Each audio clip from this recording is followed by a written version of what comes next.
The small boy stood trembling in the packed courtroom, his tiny hand clutching a wrinkled piece of paper as he faced the towering judge's bench. His voice, barely above a whisper, cut through the tense silence like a blade through fabric. "Your Honor, I'm my brother's lawyer." The words hung in the air, suspended between disbelief and wonder. The entire courtroom gasped, a collective intake of breath that seemed to steal all the oxygen from the room. Lawyers in their expensive suits exchanged bewildered glances, their years of legal training suddenly rendered meaningless by the simple declaration of an 8-year-old child. The judge leaned forward, his weathered face creasing with disbelief, his gavel frozen midair. But at that very moment, this tiny voice would expose a truth so shocking that it would change the entire course of justice. Who was this brave little boy, and how could his innocent words unravel a conspiracy that had fooled everyone? Why would his simple statement make seasoned attorneys freeze in their tracks like statues carved from stone? Before we begin this incredible story, leave a comment below and tell me which city you are watching from and which moment in this story you think will surprise you the most. Let's follow together this extraordinary story of courage, one of those heartwarming stories that proves even the smallest voice can speak the loudest truth. If you believe that justice can come from the most unexpected places, hit that subscribe button right now, because this story will restore your faith in the power of family love and childhood innocence. Now, let's begin this journey that will touch your heart and challenge everything you think you know about justice. The modest apartment on Elm Street had once been a sanctuary of laughter and dreams. The peeling paint on the walls couldn't diminish the warmth that radiated from within those 4 cramped rooms. 10-year-old Marcus and his 8-year-old brother Dany shared a small bedroom barely large enough for their bunk beds, the walls covered with superhero posters that seemed to watch over them like guardians.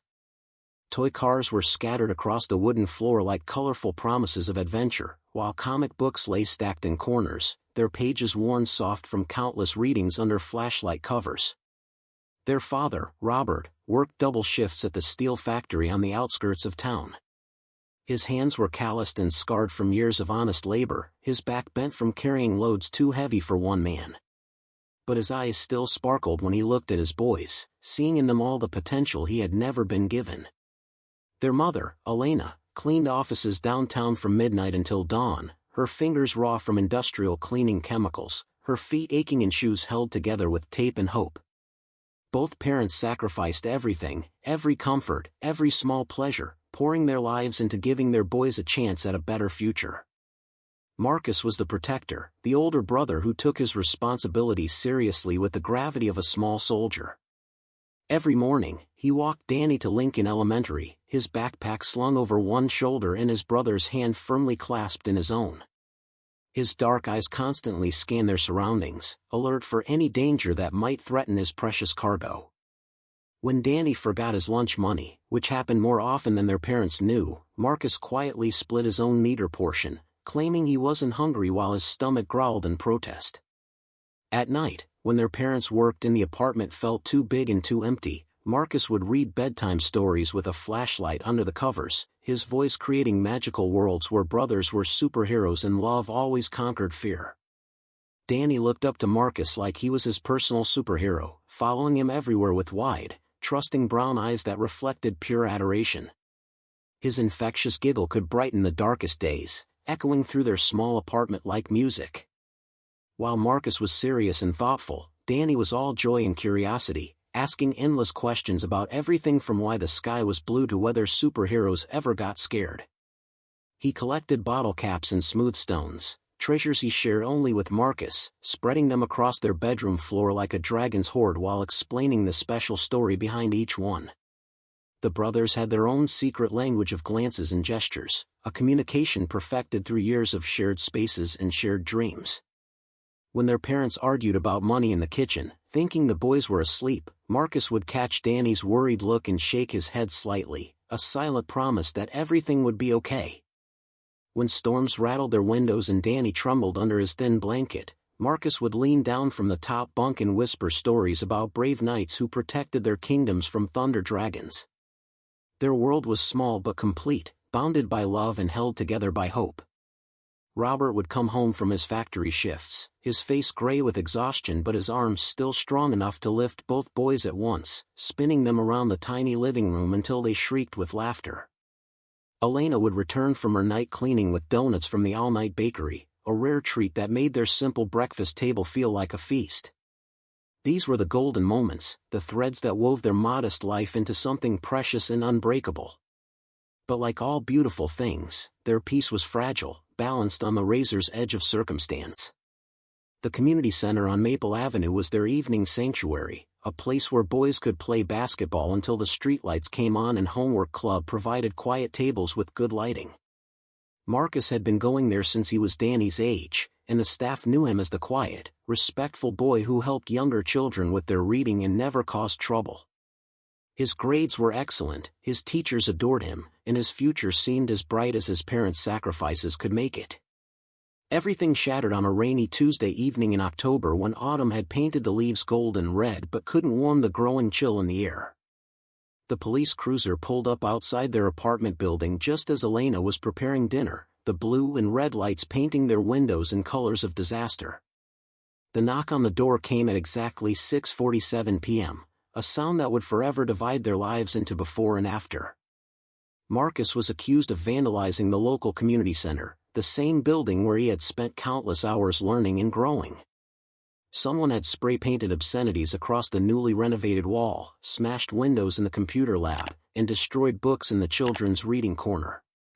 The damage was extensive, the destruction seemingly motivated by pure malice. Security footage was grainy and inconclusive, showing a figure roughly Marcus's height and build, but the face was obscured by shadows and a hoodie pulled low. Witnesses were uncertain, their testimonies conflicting and vague, but the circumstantial evidence seemed to point toward the quiet, honor-roll student who had never so much as raised his voice in anger. The arrest happened in front of Dany, who watched in horror as his superhero brother was handcuffed and led away in the back of a police car. The 8-year-old pressed his small face against their apartment window, his breath fogging the glass as he watched the red taillights disappear into the darkness. That image would haunt his dreams for months to come, the sight of his protector being taken away by strangers who refused to listen when Dany screamed that they were making a mistake. Robert and Elena stood frozen in their living room, their world crumbling around them like a house built on sand. The factory worker and the office cleaner suddenly found themselves thrust into a nightmare of legal terminology and court procedures, a system designed by and for people who spoke a different language entirely. Their son, their good boy who had never been in trouble, who helped old ladies with their groceries and tutored struggling classmates, was being painted as a vandal and a criminal. The first meeting with the assigned public defender, Mr. Richardson, took place in a sterile conference room that smelled of old coffee and broken dreams. Richardson was a man in his 50s, his suit wrinkled and his tie stained, carrying a briefcase that seemed to hold the weight of too many hopeless cases. His eyes held the glazed look of someone who had long ago stopped believing in justice and now merely processed paperwork in its place.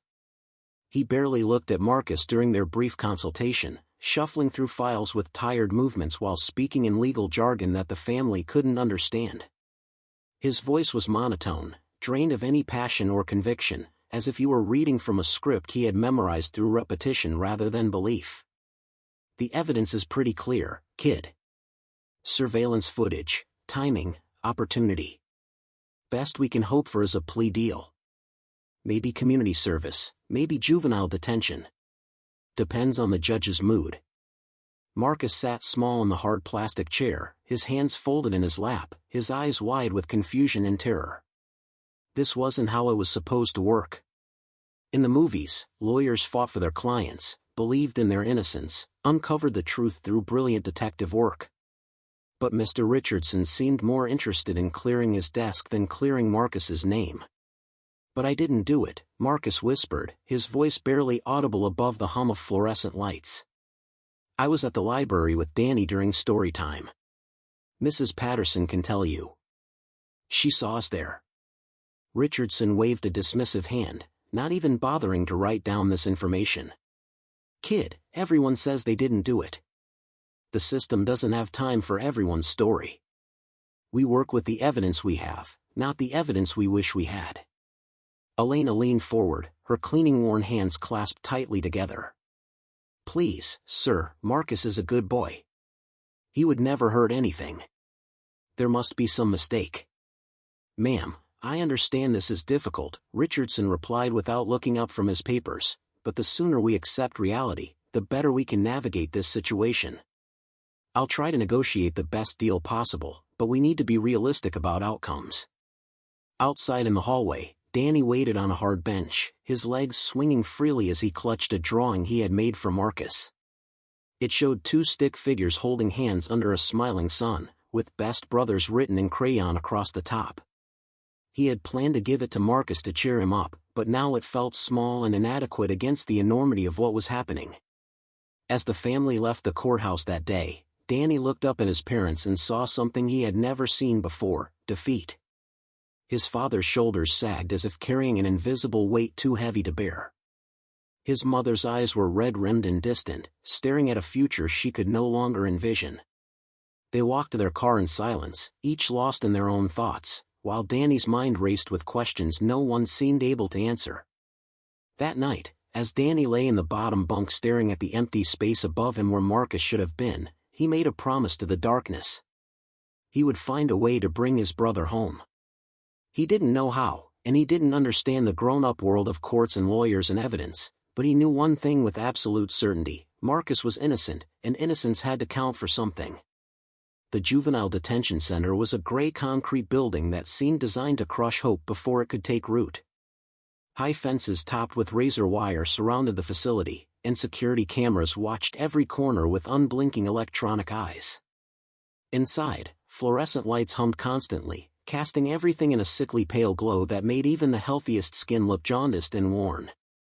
Marcus shared a cell with two other boys, one barely older than Dany and another who seemed ancient despite being only 14. The younger boy cried himself to sleep every night, homesick and terrified. The older boy had eyes that had seen too much too young, and he spoke in whispers about survival and keeping your head down and never showing weakness. Marcus lay on his narrow cot, staring at the ceiling and trying to hold on to memories of home, but each day they seemed to fade a little more, replaced by the routine of institutional life. Visiting hours were limited to twice a week, 30 minutes each time, conducted through thick glass with telephones that crackled with static. Dany came every time he was allowed, pressing his small hands against the partition and trying to pour all his love through the barrier that separated them. His voice was high and clear through the phone, telling Marcus about school and home and all the small things that suddenly seemed precious now that they were gone. "Mrs. Patterson asked about you," Dany would report, his breath fogging the glass. "She said the library isn't the same without you helping the little kids with their reading. And Jimmy Martinez scored a goal in soccer, but he said it didn't count because you weren't there to see it." Marcus would nod and smile, trying to be strong for his little brother, but Dany could see the way his shoulders had started to curve inward, the way his eyes had begun to lose their spark. Each visit, Marcus seemed a little smaller, a little more defeated, as if the concrete walls were slowly crushing his spirit. Their parents attended these visits too, but they struggled to find words. Robert would clear his throat repeatedly, his calloused hands fidgeting as he searched for something meaningful to say. Elena would tell Marcus about her cleaning jobs, describing the offices she worked in as if sharing these mundane details could somehow bridge the gap between his world and theirs. But mostly they sat in uncomfortable silence, the weight of their helplessness filling the small visiting room like smoke. "We're going to get you out of here, Mijo," Elena would whisper into the phone, but her voice lacked conviction. They had no money for a real lawyer, no connections in the legal system, no understanding of how to navigate the maze of procedures and deadlines that stood between Marcus and freedom. Dany noticed these things that the adults were too polite or too defeated to mention. He saw how Mr. Richardson never returned their phone calls. He observed how the prosecutor, a sharp-dressed woman with cold eyes, spoke about Marcus as if he were already guilty. He watched his parents count and recount the few bills in their wallet, calculating and recalculating expenses that would never be enough. But while the adults around him gave in to despair, Dany's 8-year-old mind worked differently. He didn't understand why everyone seemed to accept that this was how things had to be. If Marcus was innocent, and Dany knew with absolute certainty that he was, then why didn't anyone seem interested in proving it? Why were all these smart grown-ups just giving up? The breaking point came during one particularly difficult visit when Marcus seemed more distant than usual. His responses were monosyllabic, his eyes unfocused, as if he were already retreating into himself as a form of protection. When the 30 minutes were up and the guard came to escort Marcus back to his cell, Dany pressed both hands against the glass and called out desperately. "Marcus! Don't forget! Don't forget who you are!" His brother turned back, and for just a moment, the spark returned to his eyes. He pressed his own hands against the glass, matching Dany's small palms with his larger ones. Through the static-filled phone, his voice was barely a whisper. "I won't forget, little brother. I promise." But as Dany watched Marcus walk away, shoulders hunched and head down, he wasn't sure his brother would be able to keep that promise. The system was slowly swallowing Marcus whole, and no one seemed willing or able to stop it. That night, lying alone in their shared bedroom, Dany made a decision that would change everything. He couldn't make the grown-ups listen, couldn't make Mr. Richardson care, couldn't make the judge see the truth. But maybe, just maybe, he could find another way. If the adults had given up on justice, then it was up to him to find it himself. He slipped out of bed and tiptoed to their small desk, pulling out a notebook and a pencil. In the pale light filtering through their window, he began to write, his letters careful and deliberate. How to Help Marcus, by Dany. He didn't know it yet, but this simple list would become the foundation of the most important case never argued by a trained attorney. An 8-year-old boy was about to take on the entire legal system, armed with nothing but love, determination, and an unshakable belief in his brother's innocence. Meanwhile, across town in their comfortable home, the real vandal slept peacefully, untroubled by conscience or consequence.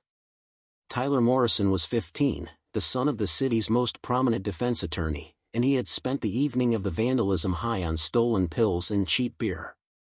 The destruction at the community center had been random, senseless, the product of teenage rage and pharmaceutical courage. He had worn Marcus's distinctive blue hoodie, stolen from the lost and found at school, specifically to throw suspicion elsewhere. Tyler's father, Richard Morrison Sr., was a man who collected acquittals like trophies, his law office walls covered with newspaper clippings and framed thank-you letters from grateful clients. He specialized in getting the children of wealthy families out of trouble, using his connections and expertise to make problems disappear. When Tyler had stumbled home that night, reeking of spray paint and destruction, Richard Sr. had asked no questions and made some quiet phone calls. The Morrison family lived in a world where consequences were negotiable and justice was just another commodity to be purchased. They attended charity galas and donated to political campaigns, their name appearing on plaques and honor rolls throughout the city. No one would ever suspect that behind their philanthropic facade lay a web of corruption and cover-ups. But in the sterile environment of the juvenile detention center, Marcus knew none of this.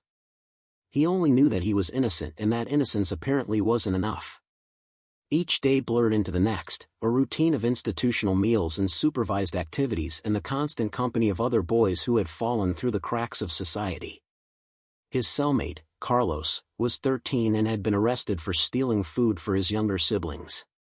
In whispered conversations after lights out, Carlos told Marcus about his life on the streets, about a system that punished poverty and rewarded wealth, about judges who saw only statistics instead of human beings. "The thing is, Hermano," Carlos said one night, his voice barely audible in the darkness, "it doesn't matter if you did it or not. What matters is if they can prove you did it, and if you can afford to prove you didn't. Rich kids get lawyers. Poor kids get processed." Marcus stared at the ceiling, Carlos's words echoing in his mind. Was this really how the world worked?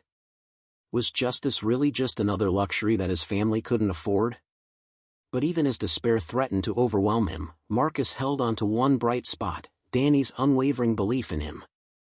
During their visits, his little brother's eyes blazed with a faith so pure and strong that it seemed to cut through the gray institutional atmosphere like sunlight through clouds. Dany never asked if Marcus had done it, never wavered in his certainty that this was all a terrible mistake that would somehow be corrected. That faith became Marcus's lifeline, the thing that kept him from disappearing entirely into the anonymous mass of detained youth. When the other boys talked about accepting their fate, about learning to work the system from the inside, Marcus would remember Dany's small hands pressed against the visiting room glass and find the strength to resist. Outside the detention center, the legal machinery ground forward with bureaucratic indifference. Court dates were set and postponed. Evidence was cataloged and filed. Witnesses gave statements that were transcribed and forgotten. The case of the state versus Marcus Rodriguez became just another file in an overburdened system, another young life to be processed according to predetermined protocols. But in the Lincoln Elementary School library, something extraordinary was happening. Dany had become a fixture there, arriving every day after school with his backpack full of notebooks and determination. Mrs. Patterson, the head librarian, watched with growing amazement as this 8-year-old boy threw himself into research with the intensity of a graduate student. Dany couldn't read all the big words in the law books, but he studied them anyway, sounding out syllables and asking Mrs. Patterson to explain terms like burden of proof and reasonable doubt and defendant's rights. He filled notebook after notebook with careful observations, questions, and theories, his childish handwriting growing more confident with each page. "What exactly are you working on, sweetheart?" Mrs. Patterson asked one afternoon, watching Dany struggle with a particularly dense legal text. "I'm learning how to help Marcus," Dany replied without looking up from the book. "The grown-ups don't seem to know how, so I have to figure it out myself." Mrs. Patterson felt her heart clench at the matter-of-fact way he said it, as if taking on the entire legal system were just another homework assignment. She wanted to tell him that these things were too complicated for children, too difficult for someone his age to understand. But something in his earnest brown eyes stopped her. Instead, she found herself helping him, explaining legal concepts in language he could grasp, showing him how to cross-reference information, teaching him to organize his research methodically. She had been a librarian for 30 years, had helped thousands of students with their projects, but she had never seen dedication like this. "You know," she said carefully one evening as closing time approached, "sometimes the most important discoveries are made by people who don't know they're supposed to be impossible." Dany looked up from his notebook, pencil poised over a list of questions. "What do you mean?" "I mean that sometimes, when we don't know we can't do something, we find ways to do it anyway." That night, Dany walked home with his backpack full of carefully organized research, his mind buzzing with half-formed plans and possibilities. He didn't know he was just a child taking on an adult world. He only knew that Marcus needed help, and if no one else would provide it, then he would find a way. As he passed the community center where it all began, now covered in scaffolding and surrounded by "Do Not Enter" signs, Dany made another promise to the gathering darkness. He would find the truth, no matter how long it took or how hard it got. Marcus was counting on him, and he would not let his brother down. The real battle was just beginning, and an 8-year-old boy was about to discover that sometimes the smallest voice can speak the loudest truth. The weeks that followed transformed Dany from a carefree 8-year-old into a boy on a mission. Every afternoon after school, his small figure could be found hunched over law books in the Lincoln Elementary Library, his tongue poking out slightly as he concentrated on deciphering legal language that would challenge college students. Mrs. Patterson had become his unofficial research assistant, helping him understand concepts that seemed impossibly complex for someone who still struggled with long division. Dany's notebook grew thicker with each passing day, filled with careful observations written in his round, childish handwriting. He had created his own system of organization, using different colored pencils to categorize information, red for important facts, blue for questions he needed answered, green for people he wanted to talk to. His backpack, once filled with comic books and toy cars, now contained legal pads, library cards, and a determination that burned brighter with each small discovery. The breakthrough came on a Thursday afternoon when Dany was studying the concept of alibis. Mrs. Patterson had explained that an alibi meant proving you were somewhere else when a crime happened, and suddenly Dany's eyes lit up with recognition. "Mrs. Patterson," he exclaimed, his voice echoing through the quiet library. "Marcus was here. He was here with me when the bad thing happened to the community center."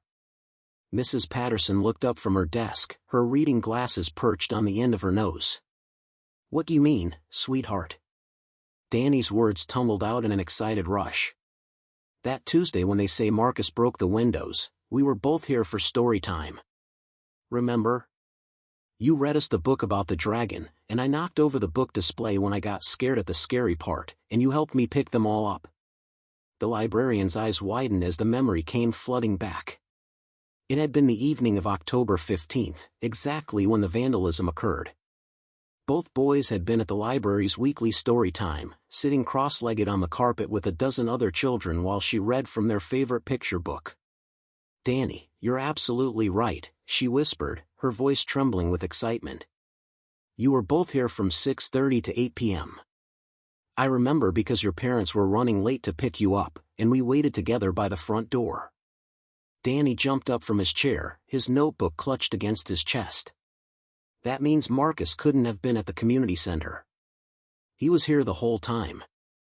We can prove it." But Mrs. Patterson's expression grew troubled as she considered the implications. "Honey, that's wonderful that you remembered this, but who's going to listen to an 8-year-old boy? The lawyers, the judge, they might not think your memory is reliable."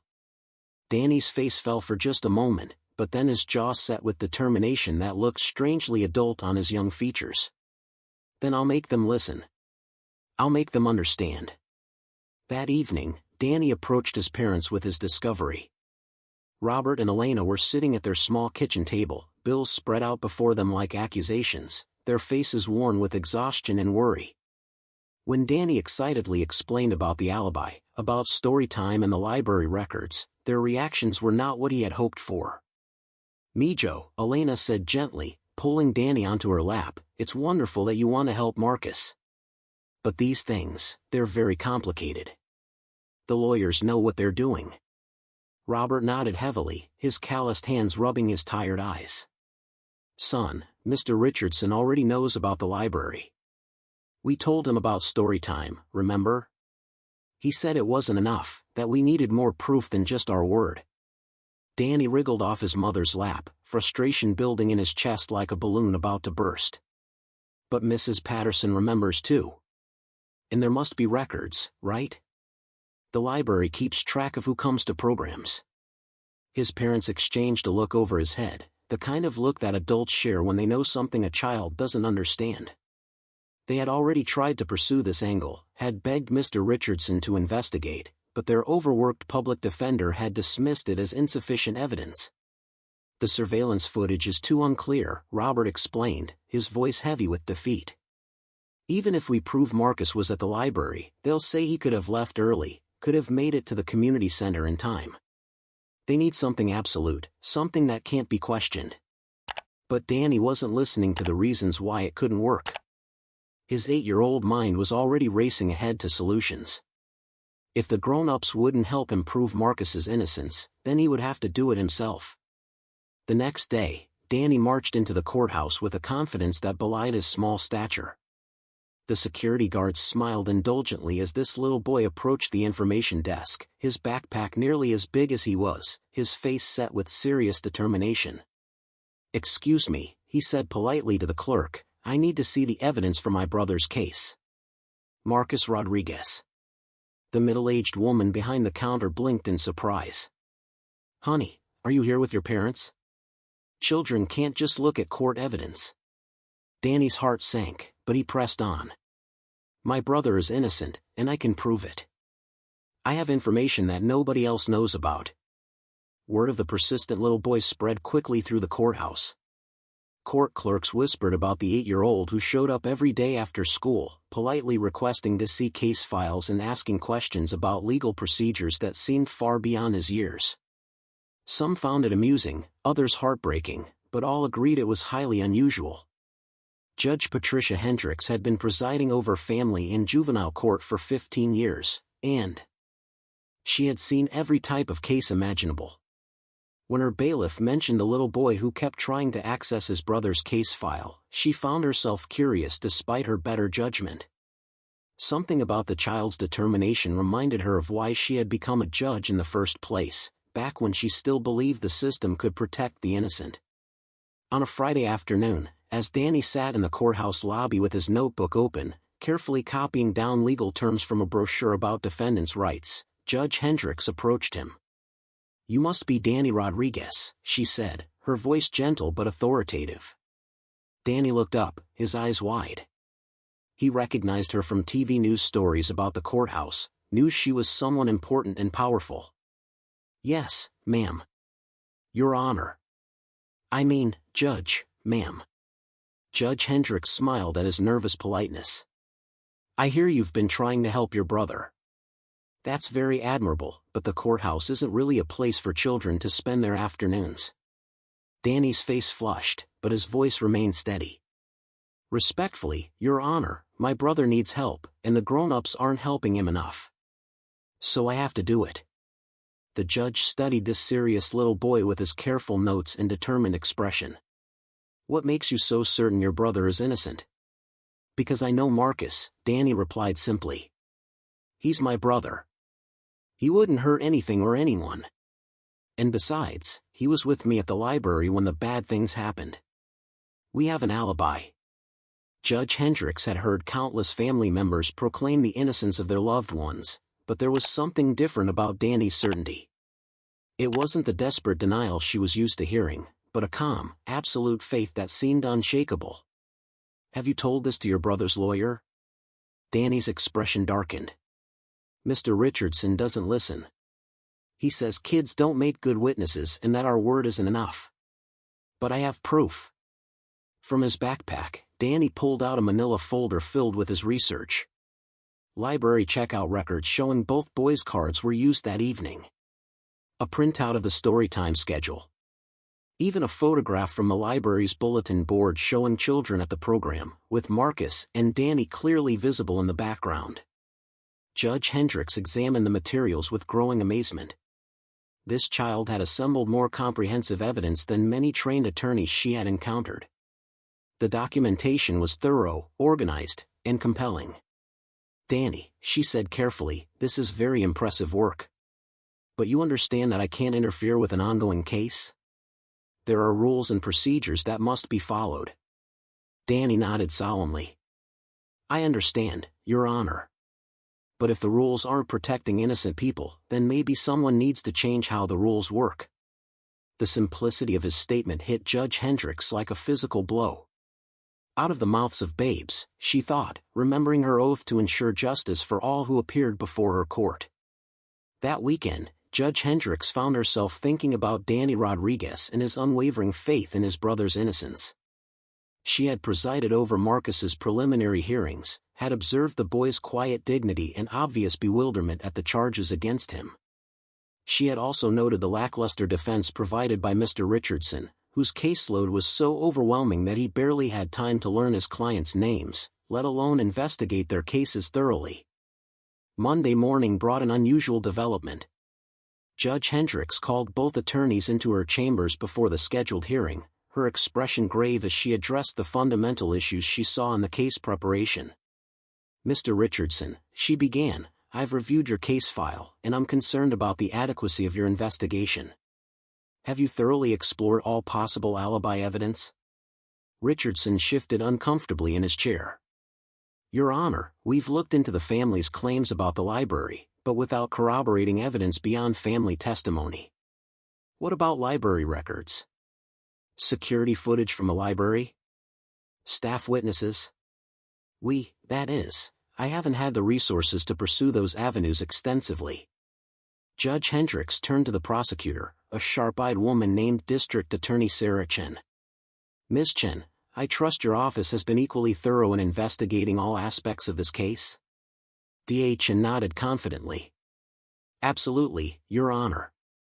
We have surveillance footage, witness testimony, and opportunity. The defendant had access to the community center and no verifiable alibi for the time in question." "No verifiable alibi?" Judge Hendricks raised an eyebrow. "Are you aware that the defendant claims to have been at the Lincoln Elementary Library during the time of the alleged vandalism?" "Your Honor, that claim is based solely on family testimony, which is obviously biased and unreliable." Judge Hendricks felt her patience wearing thin. "Ms. Chen, have you personally verified the library's records? Have you interviewed the librarian who was on duty that evening? The prosecutor's confidence faltered slightly. Our investigation has been thorough within the bounds of reasonable.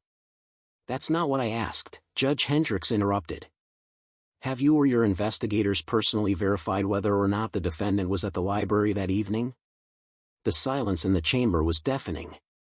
Both attorneys realized they had failed to pursue what could be crucial evidence, each assuming the other side's claims were either irrelevant or fabricated. I'm going to order an independent investigation of these alibi claims, Judge Hendricks declared. This court will not proceed with a trial until all reasonable avenues of evidence have been explored. Outside in the courthouse hallway, Dany sat on his usual bench, his notebook open as he worked on what he called his evidence timeline. He had spent the weekend creating a detailed schedule of that Tuesday evening, accounting for every minute from the time school ended until his parents picked them up from the library. Mrs. Patterson had helped him gather even more documentation, the library's daily log showing both boys signed in for story time, computer records showing they had checked out books that evening, even the janitor's timesheet proving he had seen them in the library when he emptied the trash bins at 7:45 p.m. When the courtroom doors opened and the attorneys emerged with serious expressions, Dany looked up hopefully. Mr. Richardson approached him with something that might have been respect in his tired eyes. Dany, he said, kneeling down to the boy's level, the judge wants us to investigate your evidence more thoroughly. Can you show me everything you've collected about that Tuesday evening? For the first time since this nightmare began, Dany felt a spark of hope. Finally, a grown-up was taking him seriously, was willing to listen to what he had discovered through weeks of careful research. I have everything right here, Dany said, opening his folder with hands that trembled slightly with excitement. I wrote down everyone who saw us, and when they saw us, and I have pictures and papers that prove we were there the whole time. As Mr. Richardson reviewed Dany's meticulous documentation, his expression changed from skeptical duty to genuine amazement. This 8-year-old had assembled a more comprehensive case file than most paralegals could produce. Dany, he said slowly, this is incredible work. Why didn't you show me this before? Dany looked at him with the direct honesty that only children possess. I tried to, Mr. Richardson. But you said kids don't make good witnesses and that you didn't have time for stories. The public defender felt shame wash over him like cold water. In his burnout and cynicism, he had dismissed crucial evidence because it came from a child. He had been so focused on managing his impossible caseload that he had forgotten his fundamental duty to pursue justice for his clients. You're right, he admitted. I should have listened. I should have investigated. Will you help me fix this? Dany nodded eagerly, his notebook clutched against his chest like armor. I'll help however I can. I just want my brother to come home. The independent investigation ordered by Judge Hendricks moved swiftly. Within days, investigators had confirmed every detail of Dany's alibi evidence. The library's security cameras had captured both boys arriving for story time at 6:25 p.m. and leaving with their parents at 8:10 p.m. Multiple staff members remembered the evening clearly, particularly because Dany had knocked over the book display and both boys had helped clean it up. The timeline was airtight. The community center vandalism had occurred between 7 o'clock and 7:30 p.m., during the exact time when Marcus and Dany were verifiably at the library, surrounded by witnesses and recorded by security cameras. But the most devastating revelation came when investigators re-examined the community center's security footage with enhanced equipment. The original analysis had been superficial, focusing on the figure's general build and clothing rather than specific identifying features. With better technology and more careful scrutiny, they discovered what everyone had missed. The vandal was wearing Marcus's blue hoodie, but it was the wrong size. The hoodie in the footage was clearly too small for the figure wearing it, bunched awkwardly around the shoulders and arms. When investigators measured Marcus's actual hoodie against his body proportions, they realized the person in the video had to be significantly larger than the slight 10-year-old boy. Further investigation revealed that Marcus's hoodie had been stolen from the school's lost and found box 3 days before the vandalism. Security footage from Lincoln Elementary showed Tyler Morrison, the real vandal, taking the hoodie during lunch period. When confronted with this evidence, Tyler's carefully constructed alibi crumbled. His father's influence couldn't protect him from video evidence and witness testimony. Under pressure, the 15-year-old confessed to the vandalism, admitting he had worn Marcus's hoodie specifically to throw suspicion onto someone else. The revelation sent shockwaves through the community. Richard Morrison Sr.'s attempts to cover up his son's crime were exposed, leading to his disbarment and criminal charges for obstruction of justice. The family that had seemed so respectable, so above suspicion, was revealed to be corrupt at its core. But for Dany, none of that mattered as much as the phone call that came on a Wednesday morning. Marcus was being released immediately, all charges dropped, with a formal apology from the district attorney's office. Dany was in math class when the principal, Mrs. Garcia, appeared in the doorway with a message that would change everything. "Dany Rodriguez, please gather your things. Your family is here to pick you up." As Dany walked down the school hallway, his footsteps echoing in the empty corridor, he saw them through the glass doors of the main office. His parents were there, their faces brighter than they had been in months. And standing between them, looking thin but smiling, was Marcus. Dany broke into a run, his backpack bouncing against his spine as he burst through the doors and launched himself into his brother's arms. Marcus caught him and spun him around, both boys crying and laughing at the same time. "You did it, little brother," Marcus whispered into Dany's hair. "You saved me." But Dany pulled back, his hands on Marcus's shoulders, his face serious despite his tears. "We saved each other. That's what brothers do." The media attention was overwhelming. Local news stations wanted to interview the 8-year-old lawyer who had solved the case that stumped the adults. National news picked up the story of sibling love conquering systemic failure. Dany found himself uncomfortable with the spotlight, insisting that he had only done what anyone would do for their family. Judge Hendricks made a point of meeting with Dany one final time before the media circus died down. She found him in the courthouse lobby, reading a book about famous lawyers throughout history. "So," she said, settling into the chair beside him, "are you thinking about becoming a lawyer when you grow up?" Dany considered this seriously, as he considered all important questions. "Maybe. But I think I want to be the kind of lawyer who listens to kids. Because kids see things that grown-ups miss sometimes." Judge Hendricks nodded thoughtfully. "You know, Dany, you've taught all of us an important lesson about justice. Sometimes the most important evidence comes from the most unexpected sources." "My teacher says that truth is truth, no matter who tells it," Dany replied. "I think she's right." The judge smiled at this simple wisdom. "Your teacher is very smart. And so are you." If Dany's courage just gave you goosebumps and restored your faith in the power of family love, smash that subscribe button, because this is exactly the kind of story that proves miracles happen when we refuse to give up on the people we love.